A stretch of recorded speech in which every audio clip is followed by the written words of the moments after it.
Hello મિત્રો, હું છું દર્શક ગજેરા. આપ સૌ મિત્રોનું વિઝન ડિજિટલ એજ્યુકેશનના ઓનલાઈન પ્લેટફોર્મમાં સ્વાગત છે. વિદ્યાર્થી મિત્રો, ધોરણ 12ની અંદર આંકડાશાસ્ત્ર વિશે આપણે માહિતી મેળવવાની છે. આંકડાશાસ્ત્રમાં ભાગ નંબર 2 એનું પહેલું ચેપ્ટર કે જેનું નામ છે સંભાવના. હવે તો કે સંભાવના આવે ને એટલે વિદ્યાર્થી મિત્રોને કંઈક માથામાં ક્વેશ્ચન માર્ક જેવું થયા રાખે. બહુ મોટા પ્રશ્નો આવે કે સાહેબ સંભાવના કેટલું અઘરું છે. બરાબર છે, તમે સ્ક્રીન ઉપર જોવો છો, પેલો આપણો વિઠ્ઠલ છે, બીજી ચંપા છે, ત્રીજી આપણી ચકી.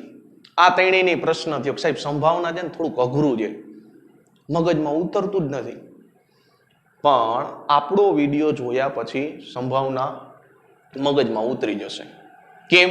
ઈઝી રીતે જ આપણે ભણવાનું છે. એટલે જો સંભાવના શબ્દ છે આપણે રેગ્યુલર લાઈફમાં ઘણી વાર યુઝ કરીએ છીએ, આપણને ખબર નથી.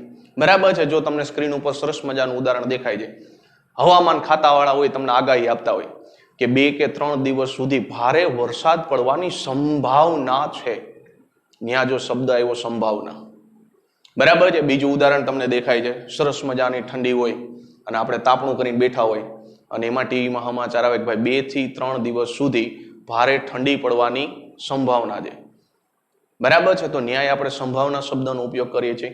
એટલે આવું તો રેગ્યુલર લાઈફમાં ઘણી વાર આપણે સંભાવના શબ્દનો ઉપયોગ કરીએ છીએ.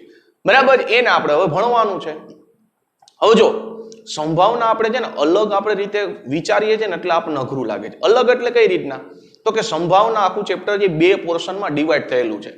1.1 છે એ ગણ સ્વરૂપે છે અને 1.2 થી 1.5 સુધીનું છે એ સંભાવના છે. હવે ગણ અને સંભાવનામાં ફેર શું છે? તો કે કાંઈ ફેર નથી. ગણના દાખલા જો તમને આવડશે તો સંભાવના ઈઝી લાગશે. શું કામે? તો કે સંભાવનાનો દાખલો ગણવા માટે પહેલા તમારે ગણ સ્વરૂપ જ ગણવું પડશે. ખબર પડે છે? 1 by 1 આપણે જોતા જાય એટલે તમને ક્લિયર થાય.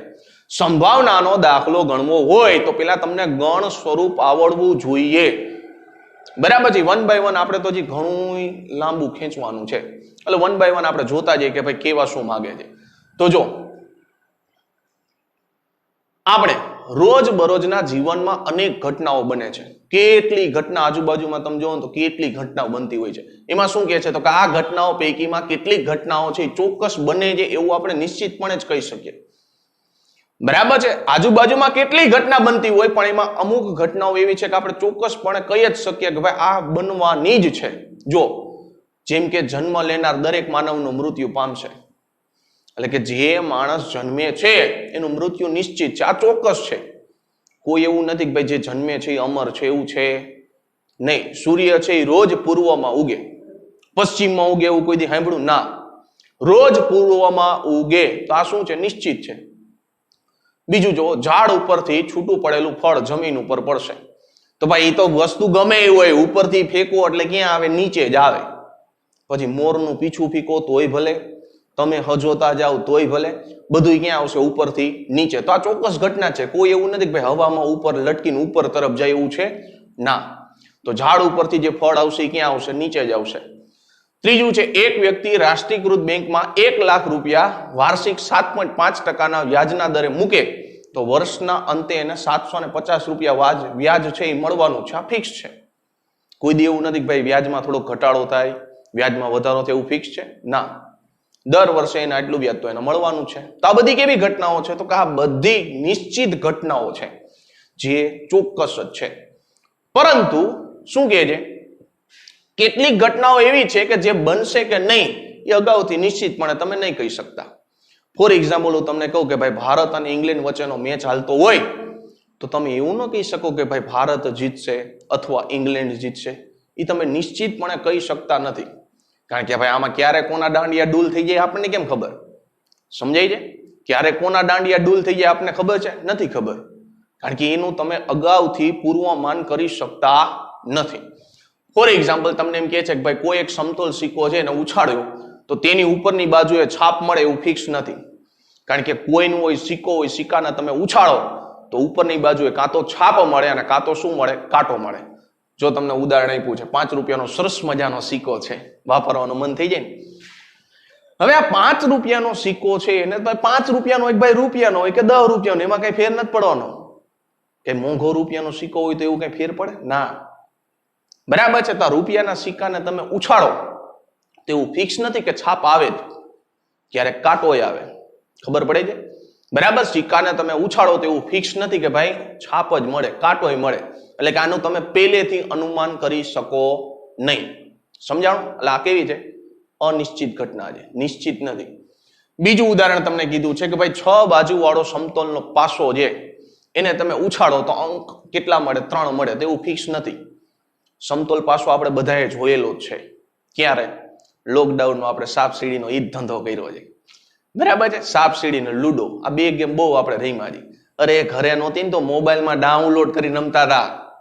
બરાબર છે. તો એ પાસો છે એને તમે ઉછાળો તો પાસા ઉપર આપણે ખબર છે કેટલા અંક હોય? 6. 1 2 3 4 5 ને 6. પાસા ઉપર 6 અંક હોય. હવે 6 માંથી કયો અંક પડશે એ તમે પહેલેથી કહી શકો? તો કે ન કહી શકો. એમાં જો આપણે ઘરમાં પુરાવાનો વારો આવ્યો હોય, બરાબર, લૂડો રમતા હોય તમને ખબર છે છેલ્લે હોમ લખેલું હોય, એમાં ઘરમાં પુરાવાનો વારો આવ્યો હોય ને છેલ્લે 1 અંક ઘટતો હોય ને ત્યારે આપણે કે 1 પડી જા, ન પડે. બીજી વાર કે 1 પડી જા તોય ન પડે. ત્રીજી વાર કે 1 પડી જા તોય ન પડે. એટલે પાસો ઉછાળ્યા પછી કયો અંક આવે એ તમને ખબર પડે? ન પડે. એટલે પહેલેથી તમે કહી શકો? ન કહી શકો. ક્યારેક આ સાચું પડે, બરાબર છે, ક્યારેક જ સાચું પડે, કે દર વખતે સાચું પડે નહીં. તો ભાઈ અહીંયા 6 બાજુ વાળો એક સમતલ પાસો છે ને તમે ફેંકો તો પાસા ઉપર 3 અંક મળે એવું ફરજિયાત નથી. નોય મળે. પાસા ઉપર 3 અંક નોય મળે, 4 મળે, 5 મળે, 6 મળે, 1 મળે ને 2 મળે. ઓ ભાઈ ગમે એ મળે, પણ 3 મળે એવું ફરજિયાત નથી. જો સરસ મજાનો પાસો છે, આપણે લોકડાઉનમાં ધંધો કર્યો તો પાસો રમવાનો, બરાબર છે. લૂડો ને સાપસીડી મેં તમને કીધું તો આપણે રમતા હતા. તો પાસા ઉપર 3 અંક મળે એવું કઈ ફરજિયાત ન હોય. તો આ ઘટનાઓ એવી છે કે તે બનશે જ એવું આપણે નિશ્ચિતપણે કહી શકતા નથી. ઓમાં તો જો એવું હતું, જન્મે છે એ મરવાનો છે, એક દી ઉલુલુલુલુલુલુલુ થઈ જવાનો. પણ આમાં એવું નથી, એ નિશ્ચિત હતું. આમાં એવું બનશે એવું જરૂરી નથી. ક્યારેક ભાઈ બને ને ક્યારેક નોય બને, 50-50 છે ભાઈ આમાં તો. તો આવી બધી ઘટનાઓ વિશે આપણે શું તો કે ભાઈ સચોટ અનુમાન આપણે નથી કરી શકતા. ચોક્કસ નથી, આપણે શ્યોર નથી કે ભાઈ આ બનવાનું છે, આવું અનુમાન આપણે નથી કરી શકતા. માટે આવી ઘટનાઓ કેવી છે તો કે આવી ઘટનાઓ બનવાની કે ન બનવાની બાબતમાં કેવી છે તો કે અનિશ્ચિતતા રહેલી છે. ઓમાં નિશ્ચિતતા, તો આમાં કેવું છે? અનિશ્ચિતતા છે, ફિક્સ નથી. ચાન્સ પર આધારિત રાખતી ઘટનાઓને કેવી કહેવાય તો કે યાદેચ્છિક ઘટના કહેવાય. આ ખાસ ધ્યાન રાખજો, કારણ કે ઘટના ઘટના ઘટના ઘટના બહુ શબ્દ આવશે. આખા ચેપ્ટરમાં ઘટના જ કરવાની જ આપણે. ચાન્સ પર, રિસ્ક આધારિત. જો આ બધામાં એવું છે, રિસ્ક જ છે. 6 બાજુ વાળો પાસો હોય, તમે એને ઉછાળો, બરાબર છે, તો આપણે કઈ 3 આવશે, પણ 3 આવે ને ખરા ન આવે. એક પ્રકારનું રિસ્ક છે. સિક્કો છે, સિક્કો તમે ઉછાળો, આપણે કઈ છાપ, પણ જો છાપ કહી દીધું, હવે ઉછળા પછી છાપ આવે કે કાંટો આવી નસીબની વાત છે. એક પ્રકારનું તમે રિસ્ક લીધું કહેવાય. તો કે ચાન્સ પર આધારિત રાખતી ઘટનાઓને કેવી કહેવાય તો કે યાદેચ્છિક ઘટનાઓ કહેવામાં આવે છે. ત્યાર પછી જો આવી અનિશ્ચિત ઘટના ઘટવાની શક્યતાની સંખ્યાત્મક રીતે, જો સંખ્યાત્મક રીતે ન હોય તો ગણ સ્વરૂપ આવશે, પણ સંખ્યાત્મક રીત આવે. સંખ્યાત્મક એટલે સંખ્યા, બીજું કાંઈ નહીં ભાઈ. સંખ્યાત્મક એટલે શું? સંખ્યા. કારણ કે સંભાવનાનો દાખલો ગણવાનો થશે ને આપણે સંખ્યા જ લખવાનું થશે. ઓમાં ગણ સ્વરૂપ હશે, અહીંયા શું હશે તો કે સંખ્યા સ્વરૂપ હશે. તો કે ભાઈ સંખ્યાત્મક રીતે દર્શાવવામાં કેનો ઉપયોગ થાય તો કે સંભાવનાનો ઉપયોગ થાય. બરાબર છે. એટલે તમે જો ધોરણ 10 ની અંદર તમે સંભાવના ભણીને આવ્યા છો, બરાબર છે, ત્યાં સંભાવનાના દાખલા ગણતા હતા, ત્યાં તમે એવું લખતા હતા P of N, P of B N, P of C N, પછી બરાબર કરીને જવાબ લખતા હતા. એ સંખ્યામાં દાખલા તરીકે ભાઈ 1/2, 3/5 આવો જવાબ લખતા હતા. એ સંખ્યાત્મક કહેવાય. જવાબ હંમેશા સંખ્યામાં જ મળે. તો સંખ્યાત્મક તમે દર્શાવવા શેનો ઉપયોગ થશે તો સંભાવનાનો ઉપયોગ થશે. યાદેચ્છિક પ્રયોગ, વિજ્ઞાનમાં આપણે બહુ પ્રયોગ કર્યા, બરાબર છે ભાઈ. મેગ્નેશિયમ છે એને ઓક્સિજન હળગાવો એટલે મેગ્નેશિયમ ઓક્સાઇડ બને, જગારા મારતી જ્યોતથી સળગે. આમાં પ્રયોગ આવશે, પણ આમાં ક્યાંય આપણે કઈ ધૂપ ધુવાળા નથી કરવાના, ખાલી નોર્મલ પ્રયોગ હશે. અને જે રેગ્યુલર લાઈફમાં તમે જોયેલા હશે ને એવા જ પ્રયોગ હશે. બાકી ધૂપ ધુવાળા ને એવું ક્યાંય આપણે કઈ કરવા નથી જવાનું. જો પ્રયોગ નંબર 1 શું કહે છે તો કે ભાઈ એક સમતોલ સિક્કાને ઉછાળો અને આ પ્રયોગમાં કેટલા પરિણામ મળે તો કે 2 પરિણામ મળે. સમતોલ સિક્કાને તમે ઉછાળો તો પ્રયોગમાં કેટલા પરિણામ મળે તો કે 2 પરિણામ મળે. આવું વર્ષોથી આપણે ભણતા આવી હતી. ધોરણ 9 ની અંદર એ સંભાવના આવ્યું હતું, ધોરણ 10 માં સંભાવના આવ્યું હતું. હવે એક વખત નહીં, 2 વખત 3 વખત ઉછાળવાના પણ પ્રયોગ એમાં આવી ગયા છે. હવે જો તો ભાઈ એક સમતોલ સિક્કાને ઉછાળો તો 2 પ્રયત્ન મળે, એટલે કે 2 શક્ય પરિણામ મળે. કયા કયા તો આપણને ખબર છે. એક તો મળશે હેડ અને બીજું મળશે ટેલ. હેડ એટલે શું કહેવાય તો કે હેડ એટલે કહેવાય છાપ, અને ટેલ એટલે શું કહેવાય? ટેલ એટલે કહેવાય કાંટો. બરાબર છે. એક સમતોલ સિક્કાને ઉછાળો એટલે 2 પરિણામ મળે. કયા તો કે એક મળશે હેડ, હેડ એટલે છાપ, હેડ એટલે નહીં, અને બીજું ટેલ, ટેલ એટલે કાંટો. જો આ રહ્યો સિક્કો. સિક્કાને આપણે ઉછાડીએ એટલે જો તમને હેડ ને ટેલ 2 વસ્તુ તમને દેખાય છે. બરાબર છે. સિક્કાને મેં ઉછાડ્યો, તમને હેડ અને ટેલ વસ્તુ 2 દેખાય છે. હવે જો કયા કયા પરિણામ મળે તો કે પેલું મળશે છાપ એટલે કે હેડ. છાપને ઇંગ્લિશમાં કહેવાય હેડ, અને કાંટો, કાંટાને ઇંગ્લિશમાં કહેવાય ટેલ. એટલે પૈકીમાંથી કોઈ એક જ પરિણામ મળશે. જોજો ખાસ શબ્દ અહીંયા જોજો, એક જ પરિણામ મળશે. 2 એક સાથે પરિણામ મળશે નહીં. કારણ કે સિક્કાને ઉછાળો ને કઈ એક છાપે મળે ને કાંટો મળે એવું ન બને. કોઈ એવું ન કહેતા સાહેબ સિક્કો અધવચ્ચે ઉભો રહી જાય તો અધલ ફકીરી અધવચ્ચે લટકી એમ.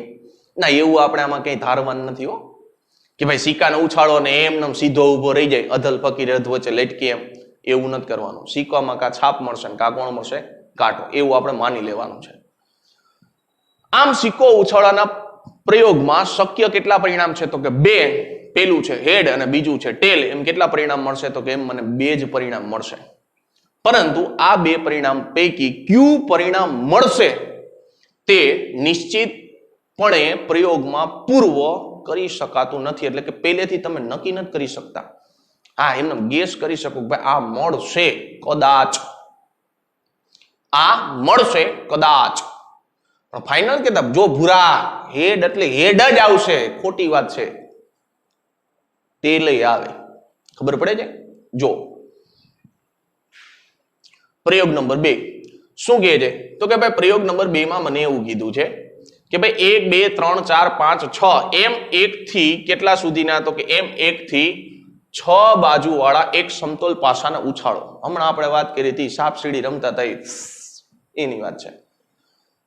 એમાં કેટલા પરિણામ મળે તો કે એમાં પરિણામ મને મળશે સરસ મજાનો 1 અડે 1, બગડું તગડું, ચોગડે 4, 5 અડે 5 અને 6 ગડે 6.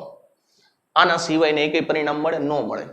ક્યારે પાસામાં તમે 7 અંક ભાડ્યો? નથી ભાડ્યો. 8 અંક જોયો? નથી જોયો. 0 જોયા? એ નથી જોયા. 1 2 3 4 5 6 આટલા જ અંક જોયા છે. આની સિવાયના કોઈ દી તમે દેખા છે? નથી જોયા. કોઈ તમને એમ કે મારી પાસે એક એવો પાસો છે કે એમાં 7 અંક છે, આપણે કે ભાઈ રેવા દેને, હવે પાસામાં તો 6 જ અંક હોય. ખબર પડી? બસ. તો ભાઈ પાસાને તમે ઉછાળશો તો કેટલા અંક તમને મળશે તો પરિણામ મને મળશે 1 થી લઈને 6 સુધીના. ક્લિયર થાય છે? જો હમણાં પાસો આવશે આ રહ્યો. બરાબર છે? જો અહીં દેખાય છે 1 2 3 4 5 ને 6 જ અંક હોય. એની સિવાયના વધારાના ક્યાંય અંક જોવા મળે નહીં. એટલે કે આ પ્રયોગના કેટલા તો કે 6 શક્ય પરિણામ છે. 1 2 3 4 5 અને 6, અને આ પૈકીમાંથી કોઈ એક જ પરિણામ મળશે, બધાય પરિણામ મળશે નહીં. આની બહારનું એકય નહીં હોય, આની અંદરના જ હશે. ખબર પડી? 7 અંક નો હોય, નો 0 હોય, 3 હોય તો કે હા એ હોય. હું કામે? આની અંદરના છે એટલે. 4 હોય, હા એ હોય ને હું કામે? આની અંદરના છે એટલે. અહીં પાસો ઉછાળવાના પ્રયોગમાં શક્ય પરિણામ કયા કયા હશે તો 1 2 3 4 5 અને 6 એમ કેટલા હશે તો કે એમ 6 જ પરિણામ હશે. એની સિવાયના એકય હશે નહીં. બરાબર છે? 1 થી લઈને 6 સુધીના જ અંક હશે. ત્યાર પછી પરંતુ તે 6 પરિણામમાંથી કયું પરિણામ મળશે તે તમે નિશ્ચિતપણે કહી શકતા નથી. કારણ કે એમાં કઈ હું તો કઈ અંતર્યામી તો છું નહીં કે ભાઈ પાસો ફેંકીને હું તમને કહું બેટા વત્સ 5 જ અંક આવશે. આપણે કે જી બાબા 5 અંક આવશે, પણ પછી બાબા ખોટા પડે, કારણ કે 5 નો આવે. અંતર્યામી તો ક્યાંય નથી. બરાબર? ક્યારેક આવે ને ક્યારેક નો આવે. એટલે તો આપણે કહીએ છીએ સંભાવના, કદાચ. એટલે નિર્દેશ અવકાશ ખાસ હવે ચેપ્ટર થોડુંક ચાલુ થયું. અત્યાર લગી તો શું હતું, નંબરિયા પડતા હતા. હવે થોડુંક ધીમે ધીમે પિક્ચર આગળ વધે છે. નિર્દેશ અવકાશ જો તમને આવડશે ને તો સંભાવનાનું પહેલું સ્ટેપ આવડી ગયું. કારણ કે સંભાવનાનો દાખલો નિર્દેશ અવકાશથી તો ભાઈ ચાલુ થાય. આગળનું શું હતું, લબાચો હતો, મસાલો હતો. કારણ કે એ શીખવું જરૂરી છે, કારણ કે એનો ઉપયોગ આગળ થવાનો જ છે. હવે નિર્દેશ અવકાશ કોને કહેવાય? તો જો કોઈ પણ યાદચ્છિક પ્રયોગના શક્ય તમામ પરિણામના ગણને યાદચ્છિક પ્રયોગનો શું કહેવાય? તો કે નિર્દેશ અવકાશ કહેવાય. થિયરી આપણને ખબર છે, થોડો કંટાળો આવે. સાહેબ કંઈક ઉદાહરણ આપો ને. અને જો વિદ્યાર્થી મિત્રો તમે ઉદાહરણ સમજો ને એટલે થિયરી છે ને ઓટોમેટિકલી સમજાઈ જાય. શું થાય? થિયરી છે એ ઓટોમેટિકલી સમજાઈ જાય. જો તમને ઉદાહરણ આપો એટલે વધારે ક્લિયર થાય કે ભાઈ યાદચ્છિક પ્રયોગના શું કહે છે, કઈ સમજાતું નથી. જો હું તમને હાવ દેશી ભાષામાં ઉદાહરણ આપું કે મારી પાસે એક સિક્કો છે, સિક્કાને હું એક વખત ઉછાળું. જોજો સમજો ઉદાહરણ એટલે ક્લિયર થઈ જાય. સિક્કો છે, સિક્કાને હું એક વખત ઉછાળું તો મને પરિણામ કેટલા મળે? તો કે જો હું સિક્કાને એક વખત ઉછાળીશ તો મને પરિણામ મળશે, એક તો મળશે H અને બીજું મળશે ટેલ. H અને T આ બે જ પરિણામ મળશે. સિક્કાને હું એક વખત ઉછાડીશ, જો બે વખતની વાત નથી, એક વખતની છે. સિક્કાને હું એક વખત ઉછાડીશ તો મને કયા કયા પરિણામ મળશે? તો સિક્કાને હું એક વખત ઉછાડીશ તો મને મળશે એક તો હેડ અને બીજું મળશે ટેલ. આની સિવાયનું કઈ મળશે નહીં મળે. માની લો કે એક સમતોલ પાસો છે, એને હું એક વખત ઉછાળું છું તો સમતોલ પાસાને એક વખત ઉછાડીશ તો મને કયા કયા પરિણામ મળશે? તો કે કાં તો 1 મળશે, કાં તો 2, કાં તો 3, કાં તો 4, કાં તો 5 અને કાં તો 6. આટલા જ પરિણામ મળશે. તો આને શું કહેવાય? નિર્દેશ અવકાશ કહેવાય. એટલે જો કોઈ પણ યાદચ્છિક પ્રયોગના પ્રયોગ એટલે આ મેં પ્રયોગ કર્યો, શક્ય તમામ પરિણામોના જેટલા પરિણામ મને મળતા હતા એટલા મેં પરિણામ લખ્યા. મને આની અંદર 2 પરિણામ મળતા તો 2 લખ્યા, આની અંદર મને 6 પરિણામ મળતા તો 6 લખ્યા. પરિણામના ગણ હંમેશા છગડિયા કૌંસમાં લખાય. ગણ હંમેશા શેમાં લખાય? છગડિયા કૌંસમાં લખાય. યાદચ્છિક પ્રયોગનો શું કહેવાય? તો કે નિર્દેશ અવકાશ કહેવામાં આવે છે. ફરીથી એકવાર, યાદચ્છિક પ્રયોગના શક્ય તમામ યાદચ્છિક પ્રયોગ હમણાં જ આપણે જોઈ ગયા, બરાબર છે. યાદચ્છિક પ્રયોગના શક્ય તમામ જેટલા મને મળતા તે મેં અહીંયા જબલામાં પૂરી દીધા, બરાબર. જેટલા મને મળતા તેને મેં શું કરી દીધા? જબલામાં પૂરી દીધા. તમામ પરિણામના ગણને હંમેશા છગડિયા કૌંસમાં દર્શાવાય. એના યાદચ્છિક પ્રયોગને શું કહેવાય? તો કે નિર્દેશ અવકાશ કહેવામાં આવે છે. અને હા, નિર્દેશ અવકાશને શેના વડે દર્શાવાય? તો યાદ રાખજો, નિર્દેશ અવકાશને U વડે દર્શાવાય અને S વડે દર્શાવાય. નિર્દેશ અવકાશ છે એને U વડે દર્શાવાય અને S વડે દર્શાવાય, પણ આપણે સંભાવનાના દાખલામાં U વડે દર્શાવશે. S વડે ક્યારે આપણે દર્શાવવાનું નહીં થાય. S વડે દર્શાવો તો સાચું પડે જ નહીં, કારણ કે S વડે દર્શાવાય છે. એટલે નિર્દેશ અવકાશ છે એને તમે U વડે દર્શાવી શકો અને બીજું S વડે દર્શાવી શકો, પણ આપણે શેના વડે દર્શાવશે? U વડે. નિર્દેશ અવકાશના ઘટકોને શું કહેવાય? તો કે નિર્દેશ બિંદુ કહેવાય. વળી પાછો પ્રશ્ન થાય સાહેબ નિર્દેશ બિંદુ એટલે શું? તો આપણે થિયરીને ગોળી મારો, ઉદાહરણ જ ડાયરેક્ટ પકડો એટલે થિયરી છે એ ઓટોમેટિકલી ડાયરેક્ટ ખોપડામાં ઉતરી જાય. જો હમણાં મેં લખ્યું હતું H અને T નિર્દેશ અવકાશ, અને નિર્દેશ અવકાશને શેના વડે દર્શાવાય? તો કે U વડે. તો આની અંદર કેટલા સભ્ય છે? આની અંદર કેટલા સભ્ય છે? તો જો મને સરસ મજાના સભ્ય દેખાય છે ભાઈ, A ગળે 1 અને B ગળે 2, તો નિર્દેશ બિંદુ કેટલા થાય? તો કે 2 થાય. હજી એક ઉદાહરણ આપો. જો મારી પાસે શું છે? તો કે ભાઈ U બરાબર સમતોલ પાસો છે ને એક વખત ઉછાળીશ તો કયા કયા પરિણામ મળશે? તો કે ભાઈ 1, 2, 3, 4, 5, 6. તો આની અંદર નિર્દેશ બિંદુ કયા છે? આ લખ્યો એ નિર્દેશ અવકાશ કહેવાય. નિર્દેશ બિંદુ કેટલા છે? તો ગણો તો કે ભાઈ 1, 2, 3, 4, 5 અને 6. તો નિર્દેશ બિંદુની સંખ્યા કેટલી છે? તો કે મારી પાસે 6 છે. ક્લિયર થયું? નિર્દેશ અવકાશ એટલે ગણમાં જે લખવો એને નિર્દેશ અવકાશ કહેવાય. નિર્દેશ બિંદુ એની અંદર જેટલા સભ્યો આવેલા છે એને શું કહેવાય? નિર્દેશ બિંદુ. ચાલો, નિર્દેશ અવકાશને સામાન્ય રીતે અહીંયા અવકાશ છો, નિર્દેશ અવકાશને સામાન્ય રીતે શેના વડે દર્શાવાય? તો કે U અથવા તો S વડે સંકેતમાં દર્શાવાય, જેની હમણાં જ આપણે ચર્ચા કરી કે ભાઈ નિર્દેશ અવકાશ છે એને સામાન્ય રીતે શેના વડે દર્શાવાય? U અથવા તો S. પણ આપણે શેના વડે દર્શાવતી? તો કે સંભાવનાની અંદર આપણે U વડે જ હંમેશા દર્શાવશે. ત્યાર પછી જો પ્રયોગ 1, કોઈ એક સમતોલ સિક્કાને ઉછાળો. હવે આપણને ખબર પડી ગઈ કે ભાઈ સમતોલ સિક્કાને ઉછાળો એટલે કયા કયા પરિણામ મળે, તો એક તો હેડ મળે અને એક તો ટેલ મળે, એટલે કે છાપ અને કાંટો મળે. તો જો સિક્કો ઉછાળ્યો, છાપ અને કાંટો તમને દેખાઈ જાય. આ યાદચ્છિક પ્રયોગના શક્ય પરિણામ કેટલા છે, તો કે 2 છે. હવે તો ખબર પડી ગઈ બધાને કે 2 કયા કયા હશે. એક તો હશે હેડ અને બીજો હશે ટેલ.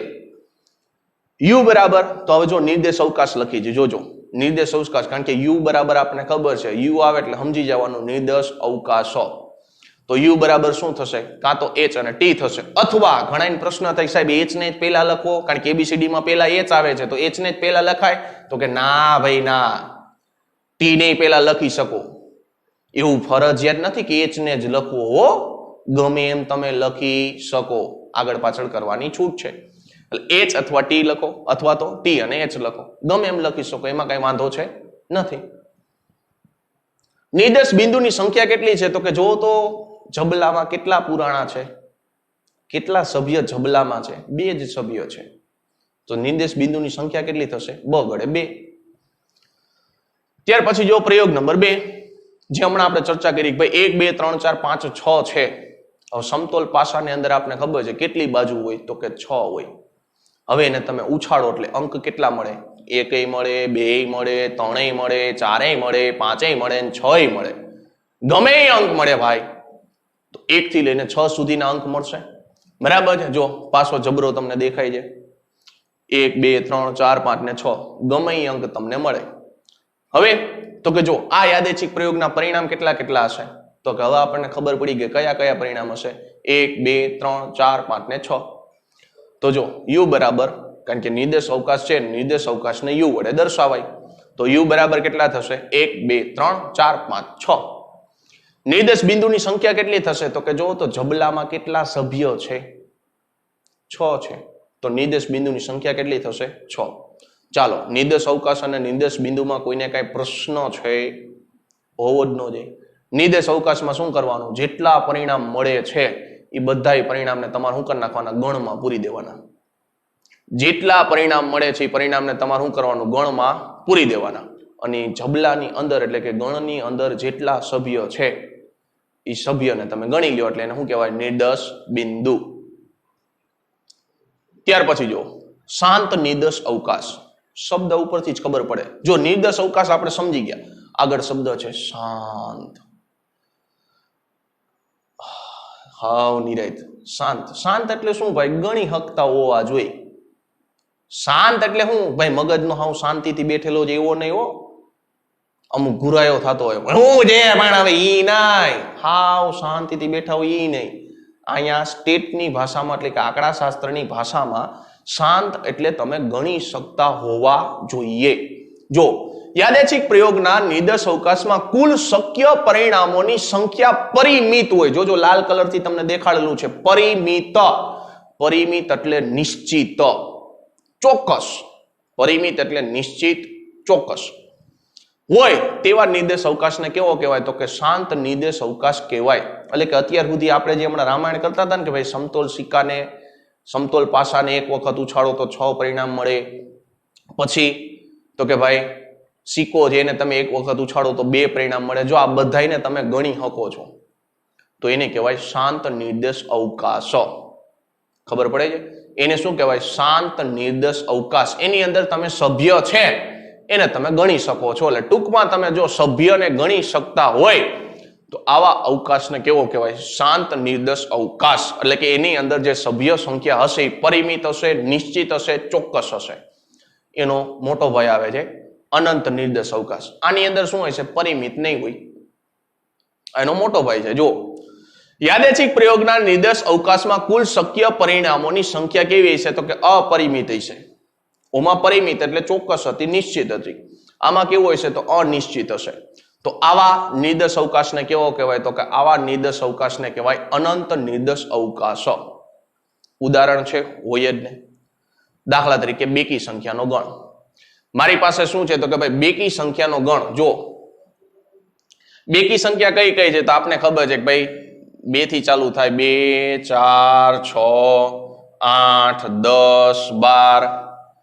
ઊભું ક્યાં રહેવાનું ખબર નથી, ઊભું ક્યાં રહેવાનું ખબર નથી તો જો આની તમે સભ્ય સંખ્યા છે એને તમે ગણી શકતા નથી, બરાબર છે? આની જે સભ્ય સંખ્યા છે એને તમે ગણી શકતા નથી, તો આ કેવો થઈ ગયો? અનંત નિર્દોષ અવકાશ, કારણ કે એને તમે ગણી જ નથી શકવાનું. ઊભું ક્યાં રહેવું એ તો ખબર હોવી જોઈએ ને, ખબર પડે છે? ઊભું ક્યાં રહેવું એ ખબર પડવી જોઈએ. અહીંયા તો જો છેલ્લે કઈ સભ્ય જ નથી આપેલો, બરાબર છે? છેલ્લે અહીંયા સભ્ય નથી, તો આ કેવું થઈ ગયું? અનંત નિર્દોષ અવકાશ.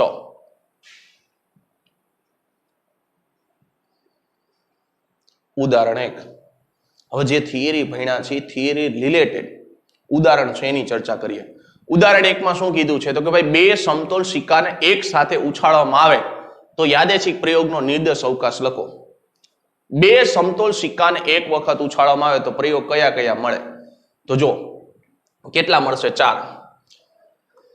હવે જો કેમ યાદ રાખવાના તો કે ભાઈ સમતોલ સિક્કો છે, બરાબર છે? સમતોલ સિક્કો છે. હવે સિક્કાને કેટલી બાજુ હોય? તો સિક્કાને 2 બાજુ હોય. તો આપણે શું કરવાનું? જો એક વખત ઉછાળવાનો હોય ને, સમતોલ સિક્કાને જો એક વખત ઉછાળવાનો તો આપણે શું કરવાનું? બાજુ કેટલી છે તો કે રાજુ બજાવે બાજુ, બાજુ છે મારી પાસે 2, તો આપણે શું કરવાનું? 2 ની 1 ઘાત. તો 2 ની 1 ઘાત કેટલી થાય? તો કે 2. તો પરિણામ કેટલા મળશે? 2 મળશે. માની લો કે સમતોલ સિક્કાને કેટલી વખત ઉછાળવાનો છે તો કે ભાઈ 2 વખત ઉછાળવાનો છે. તો 2 વખત ઉછાળવાનો હોય તો આપણે શું કરવાનું? તો કે ભાઈ બાજુ કેટલી છે તો કે બાજુ મારી પાસે છે 2, તો એની ઘાત કેટલી કરવાની? તો કે 2 ઘાત કરવાની. તો 2 ની 2 ઘાત કેટલી થાય? તો કે 4. તો પરિણામ મને કેટલા મળશે? તો કે 4 મળશે. જો અહીં તમને દેખાય છે 4 એ 4. માની લો કે સમતોલ સિક્કાને તમે 3 વખત ઉછાળો છો. કેટલી વખત? 3 વખત ઉછાળો છો. તો 3 વખત ઉછાળો તો બાજુ કેટલી હોય? તો કે બાજુ મારી પાસે હશે 2, એની કેટલી ઘાત કરવાની? તો કે 3 ઘાત કરવાની. તો 2 ની 3 ઘાત કેટલી થાય? તો 2 ની 3 ઘાત 8. તો 2 ની 3 ઘાત થશે 8. તો કેટલા પરિણામ મળશે? 8 પરિણામ મળશે. એટલે કે સિક્કાને તમે જેટલી વખત ઉછાળો એ તમારા આ પ્રમાણે ઘાત પ્રમાણે લખતું જવાનું. આપણા સિલેબસમાં 3 વખત જ લગીને પૂછાશે, એથી વધારે નહીં પૂછાય, એટલે કે ઉપાધિ કરવાની જરૂર નથી. હવે જો તો આને યાદ કેમ રાખશો? તો જ આપણે શું કરવાનું? 2 વખત પેલા આપણે શું કરશી? તો કે ભાઈ 2 વખત આપણે પેલા HH લખી નાખો. પેલા ગણમાં પૂરી દેવાના, 2 વખત શું કરવાનું? HH લખી દેવાના. પછી આપણને ખબર પડી ગઈ કેટલા પરિણામ મળવાના છે? 4. હમણાં જ આપણે જોયું, બરાબર છે? કેટલા પરિણામ મળવાના છે? 4 પરિણામ મળવાના છે. તો હવે શું કરવાનું? HH લખી દીધું. હવે જો આ બીજું પરિણામ, અહીંયા ત્રીજું પરિણામ છેલ્લે લખી નાખો TT. TT નહીં, સિંગલ બોડી નથી આ, જોજો TT કાટો કાટો. મેં શું કર્યું? 4 પરિણામ મળવાના છે એટલે વચ્ચે 2 પરિણામની જગ્યા રાખી દીધી. પેલા 2 H લખી નાખ્યા, છેલ્લે 2 શું કરી નાખ્યા? T લખી નાખ્યા. સાહેબ વચ્ચે જગ્યામાં શું લખવાનું? તો શું કરવાનું? જો પેલા H લખો, હવે શું કરવાનું? T. હવે બેને અદલા બદલી કરી નાખો તો હવે કોણ થશે? T અને H થઈ ગયા. માની લ્યો કે અહીંયા 2 વખતની જગ્યાએ તમને 3 વખત કીધું હોત તો શું આવત? તો 3 વખત કીધું હોત તો આપણે શું કરત? તો જો 8 પરિણામ મળવાના, તો પેલું આપણે શું કરવાનું? 3 હરખા લખી નાખવાના. હવે કોણ આવશે? આલો બીજું, ત્રીજું, ચોથું, પાંચમું, છઠ્ઠું ને 7મું, અને 8માં શું આવશે? 3 વખત T. ચાલો ક્લિયર થઈ ગયું. પેલા સ્થાન ઉપર 3 વખત H અને છેલ્લા સ્થાન ઉપર 3 વખત T. જો અહીંયા જ કર્યું તો અહીંયા 2 વખત કીધું એટલે મેં 2 વખત લીધા. 3 વખત કીધું તો 3 વખત લેવાના. આમાં કેટલા પરિણામ મળે છે? 4. આમાં કેટલા મળે છે? તો હમણાં મેં તમને ગણતરી કરીને દેખાડ્યું કેટલા પરિણામ મળે, તો કે 8. હવે તો વચ્ચેના સ્થાનમાં શું લખવાનું? તો જો 2H ને ફિક્સ રાખો, છેલ્લે શું લખવાનું? T. 2H ને મેં શું રાખ્યા? તો 2H ને મેં રાખ્યા ફિક્સ, અને છેલ્લે શું રાખ્યું? T. ચાલો આનું આવી ગયું, મળી ગયું. હવે અહીંયા હું લખશી? તો જો હવે T ને આગળ ધકેલતા જાઓ, તો T આગળ જશે એટલે શું થશે? તો જો H, હવે T અને H ક્યાં આવશે? પાછળ, એટલે આનું મળી ગયું. હજી એકવાર T ને આગળ ધકેલી નાખો એટલે શું થશે? તો કે T અહીંથી આગળ જતો રહ્યો એટલે H શું આવશે? પાછળ. ચાલો અહીંયા લગીને ક્લિયર થઈ ગયું. તો હવે વાહેલા 3 માં શું આવશે? અહીંયા 1, 2 ને 3 માં તો જે આ 3 લખ્યા ને એનું ઊંધું કરી નાખવાનું. ઊંધું એટલે કેવું? તો કે જો જ્યાં H લખેલા છે ત્યાં શું લખવાનું? T લખવાનું. જ્યાં T લખેલા છે ત્યાં શું લખવાનું? H. જ્યાં H લખેલા છે ત્યાં T લખવાનું, અને જ્યાં T લખેલા છે ત્યાં શું લખવાનું? H. જો અહીં શું થશે? TTH H લખેલો છો તો અહીંયા T કર્યો, પાછો H લખેલો તો અહીંયા મેં T કર્યો અને T લખેલો તો અહીંયા શું કર્યો H. હવે બીજાનું લખો તો બીજાનું શું થશે તો જો H છે તો શું થશે T, T છે તો શું થશે H, પાછો H આવ્યો એટલે શું થશે તો કે T. ત્રીજાનું લખો શું થશે તો જો T છે તો શું કરવાનું H, H છે તો એનું શું કરશો T, પાછો H છે તો એનું શું કરશો T. થઈ ગયા 8. પહેલું, બીજું, ત્રીજું, ચોથું, પાંચમું, છઠ્ઠું, સાતમું, આઠમું. એટલે ટૂંકમાં ઇન શોર્ટ આપણે લક્ષી કેવી રીતના તો જો હવે તમને સમજાવું. પેલું શું લખવાનું તો કે ભાઈ ત્રણેય વખત H, પછી છેલ્લો એક H ને કાઢી નાખો એની જગ્યાએ શું લખશે T, H H T. હવે T ને આગળ ધકેલતા જાવ તો H T H, હજી એકવાર T ને આગળ ધકેલો એટલે T H H. હવે ઊંધું કરવાનું, ઊંધું એટલે ચારેય વખત T ને લખી નાખો એટલે તમને ઈઝી રહે. ત્રણેય વખત મેં T ને લખી નાખ્યા. હવે શું કરવાનું તો કે છેલ્લું સ્થાન છે ત્યાં આપણે શું કરશું H ને જોડતા જશે તો T T H, પછી T H T, કારણ કે H ને આગળ ધકેલતા જાવ એટલે શું થશે H T T. થઈ ગયા 8. 4 આના અને 4 આના. રેડી? એટલે 2 વખત તમે સમતુલ પાસાને ઉછાળો તો 4 પરિણામ મળે, 3 વખત ઉછાળો તો કેટલા પરિણામ મળે 8. ચાલો ઉદાહરણ નંબર 2. દરેક પાસાની બાજુઓ ઉપર 1 થી 6 અંક લખેલા છે એવા કેટલા તો કે 2 પાસાને ઉછાળવાના છે. તો યાદેચ્છિક પ્રયોગનો નિર્દેશ અવકાશ લખો. જો 1 વખત ઉછાળવાનો હોય તો આપણે ખબર છે 6 પરિણામ મળે, 2 વખત ઉછાળવાનો હોય તો કેટલા પરિણામ મળે 12 મળે, નો મળે 36 મળે. કેમ તો કે જે રીતના આપણે સિક્કાની અંદર સમજાતા એ રીતે આપણે પાસાની અંદર સમજી તો કે જો પાસાને કેટલી બાજુ હોય તો પાસાને 6 બાજુઓ હોય. હવે તમે શું કરશો તો કે ભાઈ પાસાને 6 બાજુ હોય તો પહેલી વખત શું કરશો તો કે ભાઈ 1 વખત ઉછાળશો. તો 1 વખત ઉછાળો તો શું થાય તો કે બાજુ 6 છે એની કેટલી ઘાત થશે તો કે 1 ઘાત થશે. હવે 6 ની 1 ઘાત કેટલી થાય તો 6 ની 1 ઘાત થાય 6. પાસાને હવે શું કરીશ તો કે ભાઈ 2 વખત ઉછાળીશ. તો પાસાને 2 વખત ઉછાળો એટલે શું થાય તો કે ભાઈ પાસાને તમે 2 વખત ઉછાળશો એટલે કેટલી થશે તો કે ભાઈ 6 ની 2 ઘાત, 6 ની 2 ઘાત કેટલી થાય તો કે 36 થાય. માની લો તમને એમ કે પાસાને 3 વખત ઉછાળવો છે. કેટલા વખત તો કે પાસાને 3 વખત ઉછાળવો છે. માસાને નહીં, પાસાને. જોઈજો, માસાને કે ઉછાળવાનું નથી, પાસાને ઉછાળવાનો છે. પાસાને 3 વખત ઉછાળશો તો શું થશે તો કે 6 ની 3 ઘાત, 6 ની 3 ઘાત કેટલી થાય 216. આ તમને MCQ માં પૂછવું હોય તો પૂછી શકે. આપણા સિલેબસની અંદર 36 સુધી લિમિટ રહેશે. કા પાસાને 1 વખત ઉછાળવાનો થશે, કા પાસાને 2 વખત ઉછાળવાનો થશે.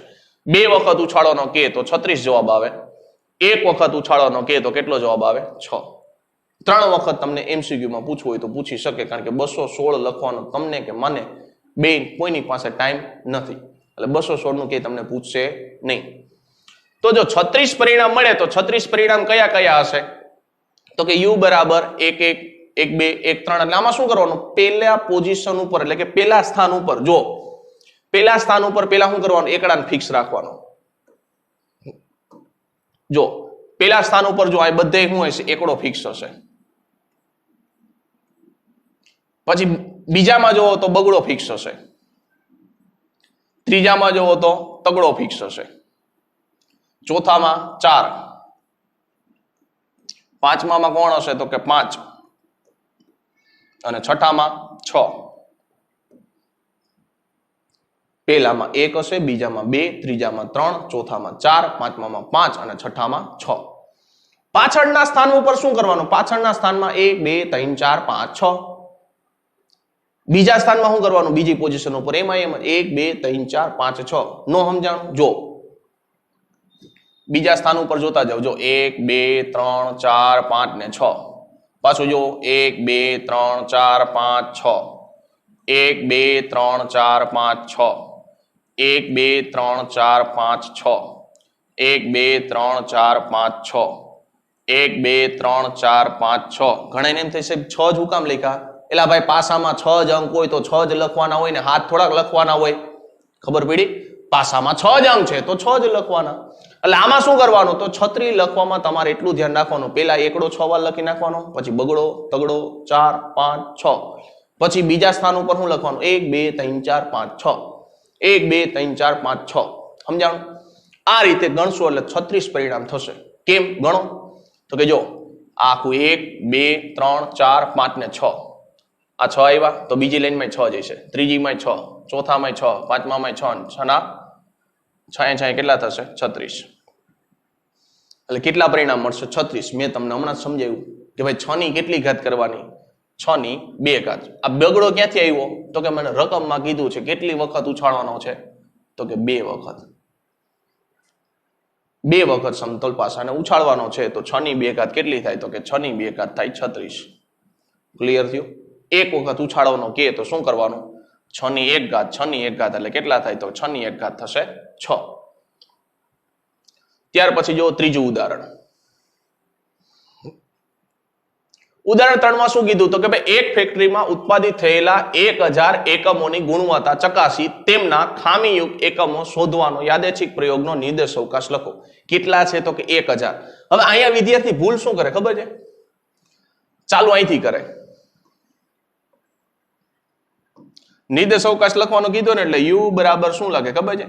એકડે એક, બગડે 2, ય તગડે 3, પૂરું ક્યાં કરે? 1000. આવું લખે 1 2 3 પછી 1000 પૂરું કરે. 1000 શું કામે? તો કે મને રકમમાં કીધું છે 1000 એટલે. પણ આ ખોટી વાત છે. ચાલુ ક્યાંથી થાય? યાદ રાખજો 0 થી ચાલુ થાય. ક્યાંથી ચાલુ થાય? 0 થી. 0 શું કામે? તો કે ભાઈ ફેક્ટરીમાં એવું બને ને કે ભાઈ તમને પ્રશ્ન શું કીધો જોજો ખાસ, ગુણવત્તા ચકાસી. ક્યારેક ફેક્ટરીમાં એવું બને ખામીયુક્ત નોય થાય. કઈ એવું થોડુંક જરૂર છે બધાય બગડેલા જ નીકળે, અમુક હારાય નીકળે. હવે ક્યારેક ફેક્ટરીમાં બધા એકમો હારા નીકળે, ખામી વાળા એકય ન હોય તો 0 આવે. એટલે 0 નો પણ સમાવેશ થશે. આ ધ્યાન રાખજો. બરાબર છે? 1 તો 1 ખામી વાળો હશે, 2 તો 2 ખામી વાળા હશે, 3 તો કે 3 ખામી વાળા હશે. બરાબર છે? માની લો તમને થોડુંક ડિટેલમાં સમજાવું. જો આને કંપનીને ગોળી મારો, તમે પરીક્ષા દેવા બેઠા છો. પરીક્ષામાં પેપર કેટલા માર્કનું હોય? 100 માર્કનું હોય. જો 1000 ની જગ્યાએ આપણે માની લઈએ છીએ પરીક્ષામાં પેપર કેટલા માર્કનું છે? 100 માર્કનું. પેપર દેવા તમે બેઠા, પેપર દઈ દીધું, પેપર દઈને વહી આવ્યા. હવે રિઝલ્ટ આવવાની તૈયારી થશે ને? હવે રિઝલ્ટ આવે તો હું બધાને 100 માંથી 100 આવશે? ના, અમુકને 100 આવશે, અમુકને 99 આવે, અમુકને ગોળ કેરીનો 98 આવે, અમુક એવા એ છે ને કે એને 2 માર્કે આવે. દાંત હું કાઢો જ આવે હોતે અમુકને. અમુકને 2 માર્કે આવે, અમુકને 1 માર્કે આવે, અમુકે હાવ કોરું થાબડ મૂકી દીધું હોય, કાંઈ પેપરમાં લખ્યું ન હોય, એને કેટલા માર્ક આવે? 0. ખબર પડી? એટલે અહીંયા આપણે 0 ને કન્સિડર કરીએ છીએ. બરાબર છે? પેપરમાં હાવ લખ્યું જ ન હોય, હાવ ધાબડની જેમ એવો હોય, ધોરું ધાક મૂકીને હાવ, તો એને 0 માર્કે આવે. એટલે આપણે અહીંયા 0 ને કન્સિડર કરવો પડશે. અને ખાસ અહીંયા બીજી એક ભૂલ એ થાય છે, આના નિર્દેશ બિંદુની સંખ્યા પૂછે ને તો યાદ રાખજો નિર્દેશ બિંદુની સંખ્યા 1000 નો લખતા નિર્દેશ બિંદુની સંખ્યા થાય 1001. શું કામે?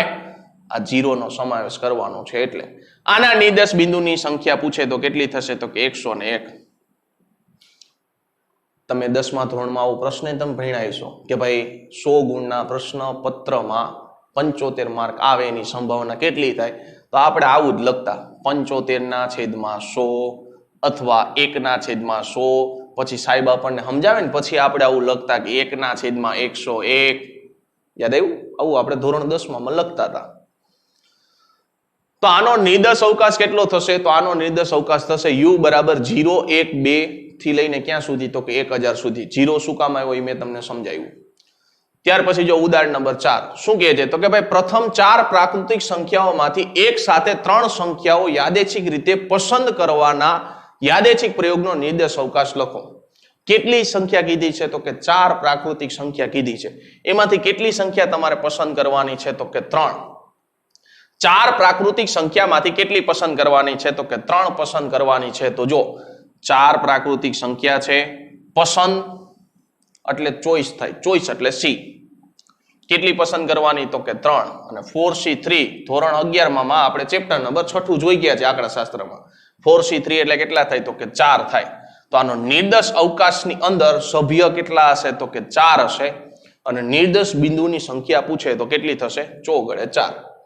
જો કયા કયા સભ્ય આવશે તો જો મારી પાસે સંખ્યા કેટલી છે તો કે મારી પાસે સંખ્યા છે 1 2 3 અને 4 પ્રથમ 4 પ્રાકૃતિક સંખ્યા કીધી છે તો મારી પાસે સંખ્યા કઈ છે તો કે ભાઈ 1 2 3 ને 4 હવે એને આપણે લક્ષી કેમ તો કે જોજો પેલા કોણ આવશે તો કે તમારે 3 સંખ્યાઓ પસંદ કરવાની છે એટલે 3 સંખ્યાઓની શું આવશે જોડી આવશે તો કેમ લક્ષી તો જો 1 2 3 પેલા મેં શું કર્યું તો જોજો ખાસ આ 1 2 ને હું ફિક્સ કરીશ 1 2 ને હું કરીશ ફિક્સ કરીશ હવે કોણ આવશે તો કે એની અરે પેલા આવશે 3 હવે બીજા રાઉન્ડમાં કોણ આવશે તો કે ભાઈ 1 2 અને એની અરે કોણ આવશે તો કે 4 ચાલો 1 2 અરે પૂરું થઈ ગયું હવે શું કરીશ તો જોજો હવે કોને ફિક્સ કરવાનો વારો આવ્યો તો કે સંખ્યા મારી પાસે કોણ હતી તો ફરીથી લખો ભાઈ 1 2 3 ને 4 આ ભૂલાઈ ન જાય ને એટલે આપણે આવું લખીએ છીએ હવે જોજો કોને ફિક્સ કરીશ તો જો 1 અને 3 ને ફિક્સ કરીશ 1 અને 3 ને ફિક્સ કરીશ તો કોણ આવશે તો જો 1 અને 3 ને ફિક્સ કરીશ તો અહીં તમે 2 લખશો 1 અને 3 ને ફિક્સ કરીશ તો અહીં તમે 2 લખો તો કે ના જો 2 લખો તો અહીં આવી ગયા છે જો 1 2 ને 3 તો અહીંયા એ જ વસ્તુ છે 1 2 ને 3 એટલે તમે 2 લખી શકો નહીં તો હવે કોને લખવાનો વારો આવશે તો કે 2 નહીં લખો તો મારી પાસે બચ્યું કોણ તો કે 4 ચાલો એ આવી ગયા હવે તો કે સંખ્યા કોણ હતી ફરીથી એકવાર જોવો તો કે ભાઈ 1 2 3 ને 4 હવે કોને ફિક્સ કરવાનો તો કે જો એકડો તો દરેક વખતે પેલા સ્થાન ઉપર જ હતો જો આર્યો અહીંયા છે અહીંયા છે ને અહીંયા છે તો ભાઈ કોકનો વારો આવવો જોઈએ ને હવે તો હવે હું શું કરીશ તો કે ભાઈ બગડાને ફિક્સ કરીશ કારણ કે એકડો તો હવે નાત બારો જ કાઢવાનો કારણ કે જો બધાયની જોડમાં એકડો છે એકડો શું થઈ જશે નાત બારો વયો ગયો એકડો નાત બારો વયો ગયો તો બાકી કોણ બચ્યો તો બાકી મારી પાસે બચશે 2 3 અને 4 તો જો હમણાં મેં તમને કીધું હતું કેટલા પરિણામ મળશે તો કે 4 પરિણામ મળશે જો આ પેલું પરિણામ આ બીજું પરિણામ આ ત્રીજું પરિણામ ને આ ચોથું પરિણામ કેટલા પરિણામ મળ્યા મને 4 તો જો નિર્દેશ અવકાશ આપણે જોઈએ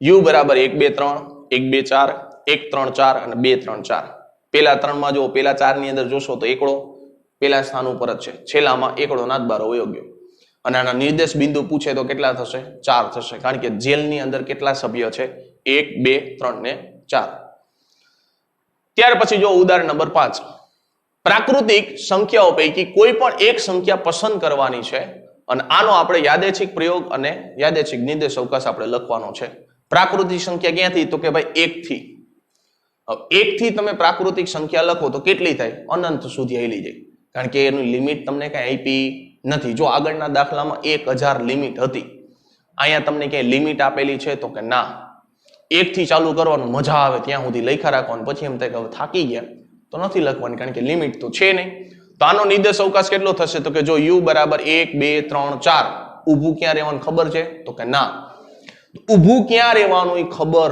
નથી તો આવો નિર્દેશ અવકાશ કેવો થશે અનંત નિર્દેશ અવકાશ થશે જો કીધું છે કે આ નિર્દેશ અવકાશ કેવો થશે તો કે અનંત નિર્દેશ અવકાશ થશે શું કામે સંખ્યાને ઊભી ક્યાં રાખવી ખબર નથી ક્લિયર થયું તો વિદ્યાર્થી મિત્રો અહીંયા આપણો સેશન પૂરો કરીએ છીએ અને જો તમને કઈ ડાઉટ હોય તો અમારું ઇન્સ્ટાગ્રામનું પેજ છે એની ઉપર તમે મેસેજ કરી શકો છો અમારી ટેલિગ્રામની ચેનલ છે એમાં પણ તમે જોડાઈ શકો છો એમાં તમને રોજ મટીરિયલ આપવામાં આવે છે જીમેલ એમાં પણ તમે અમને મેલ કરી શકો છો અને ખાસ વોટ્સઅપ તો છે જ બરાબર છે વોટ્સઅપમાં તમે એની ટાઈમ મેસેજ કરી શકો છો કાંઈ પણ પ્રકારનો ડાઉટ હોય તમે એમાં પણ મેસેજ કરી શકો છો તો વિદ્યાર્થી મિત્રો અહીંયા આપણો સેશન પૂરો કરીએ છીએ નેક્સ્ટ સેશનની અંદર જે સંભાવનામાં જે વ્યાખ્યા પૂછાય છે તમને પરીક્ષામાં એની આપણે માહિતી મેળવશું થેન્ક યુ